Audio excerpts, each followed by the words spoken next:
How to fix WhatsApp not showing contact name but phone numbers. Hello everyone, this is Max. Welcome back to another tutorial video. So let's start without wasting any time.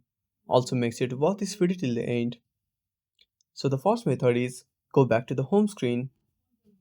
Now open up your recent app manager. Now clear WhatsApp. Again go back to the home screen and open up WhatsApp. Now see if this solves the issue. If it's still the same, go back to the home screen and open up settings on a device. Now scroll down and click on apps. Then go to app management. Now find WhatsApp. Now go to WhatsApp, tap on force stop. Now tap on permissions. Now under not allowed, simply tap on contacts. Now on this page, select the option for allow and restart WhatsApp. I hope this should fix the issue.